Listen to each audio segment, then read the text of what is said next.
Hello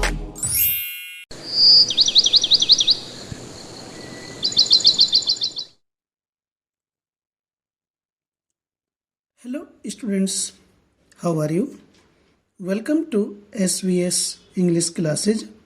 We are here to study stanza based multiple choice questions from the poem A Legend of the Northland composed by Phoebe Cary.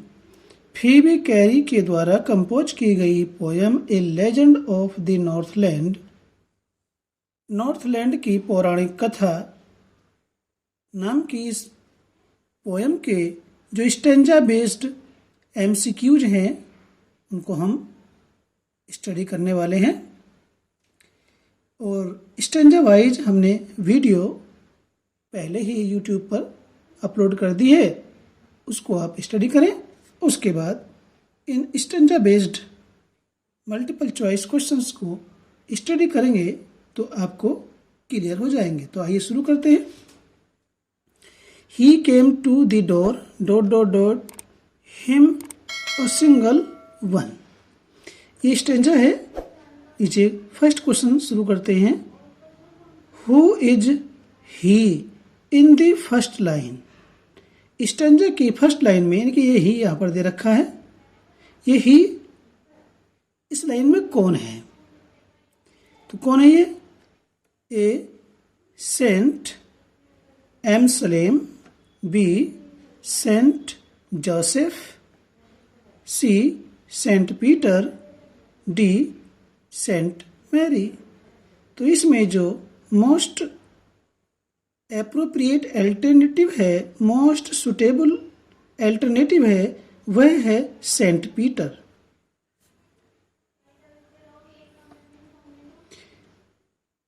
Number 2, what did the saint ask for? Saint Peter ने क्या मांगा? A. food, B. money, C. clothes, D. cakes। इन चारों alternatives में से the most suitable alternative है D cakes. अब हम आते हैं नंबर 3 पर। What had made the saint almost faint? किस संत को प्राय मूर्छित कर दिया, या कौन सा संत प्राय मूर्छित हो गया? नीचे 4 संतों के नाम दे रखे हैं। A. Saint Anselm, B. Saint Joseph, C. Saint Peter, D. Saint Mary. ऊपर क्वेश्चन नंबर 1 में ही कौन है ये पूछा गया। इसमें ये पूछा गया कि कौन सा संत प्राय बेहोश की अवस्था में था, मूर्छा की अवस्था में था। तो इन चारों अल्टरनेटिव्स में से द मोस्ट सुटेबल अल्टरनेटिव है C, Saint Peter.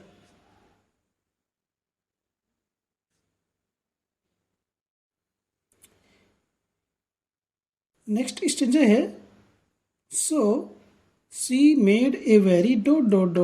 First had done. इस स्टेंजा का फर्स्ट क्वेश्चन है why did the woman decide not to give away the first cake.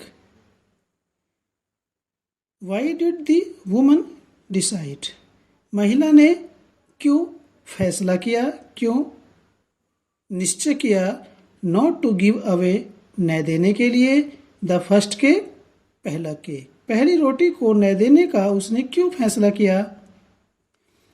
A. For it was too small, क्योंकि ये बहुत छोटी थी। B. For it was too large, क्योंकि ये बहुत बड़ी थी। C. For it was made of inferior products, क्योंकि यह बहुत ही तुच्छ या घटिया सामान से बनी हुई थी। D. For it was made of superior products, क्योंकि यह रोटी श्रेष्ठ या अधिक अच्छे उत्पादों से या चीज़ों से बनी हुई थी। तो स्टूडेंट्स, उसने पहले केक को न देने का फैसला क्यों किया था? क्योंकि वो जो ने अपने केक्स से, अपनी रोटियों से छोटा केक बनाया था, वह भी उसे बहुत बड़ा दिखाई दिया।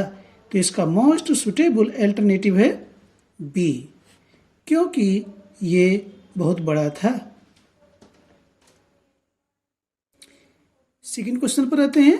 What happened with the second cake that the woman had made? उस दूसरे केक के साथ उस दूसरे केक का क्या हुआ जिसे उस महिला ने बनाया था? उसे क्या किया? दूसरे केक के साथ उसने क्या किया?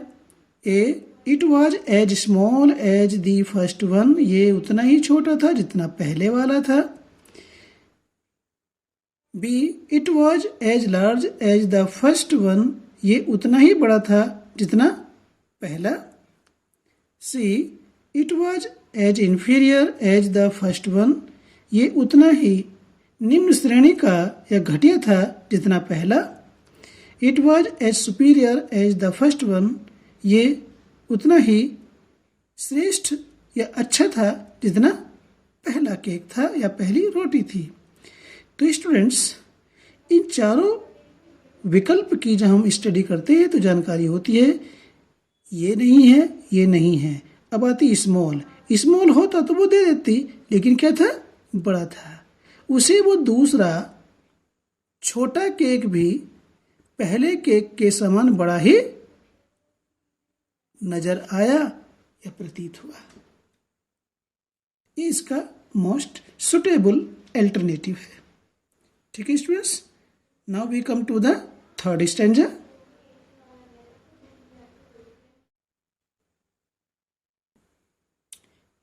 नेक्स्ट स्टैंजा का हिंट है, then she took a tiny ... them on the shelf। First question लेते हैं इस स्टैंजा का। What does the word tiny mean? Tiny शब्द का क्या अर्थ है, क्या अभिप्राय है, क्या आशय है? जो टिनी ये आया है, इसका मीनिंग इस क्वेश्चन में पूछा गया है। ए, स्मॉल छोटा, बी, ह्यूज बड़े आकार का, सी, थिन पतला, डी, थिक मोटा। तो टिनी का अर्थ स्मॉल है।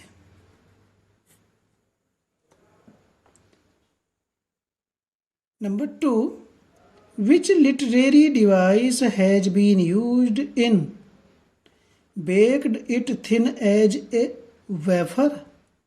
baked it thin as a wafer, इस लाइन में which literary device, कौन सी साहित्यिक उपकरण जिसे हम अलंकार कहते हैं प्रयोग किया गया है? इस पंक्ति में कौन सा अलंकार या साहित्यिक उपकरण प्रयोग किया गया है? ए, मेटाफर रूपक, बी, एरिट्रेशन अनुप्रास, सी, एनाफोरा, डी, सिमली। तो स्टूडेंट्स, इसमें एज आया हुआ है। जब किसी लाइन में एज, लाइक, सो आता है तो वहां पर सिमली होती है, उपमा होती है, उपमा अलंकार होता है। तो इसका डी अल्टरनेटिव मोस्ट सुटेबल है। थर्ड क्वेश्चन है, what did the woman decide to do in the and?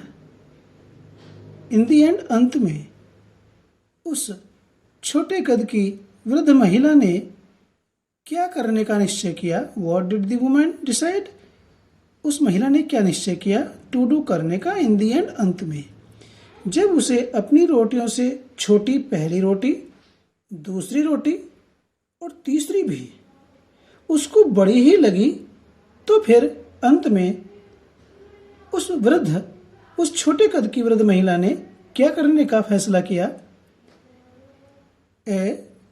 She gave all the cakes to Saint Peter, उसने सारे केक सेंट पीटर को दे दिए। B, she gave no cake to Saint Peter, उसने Saint Peter को कोई cake नहीं दिया।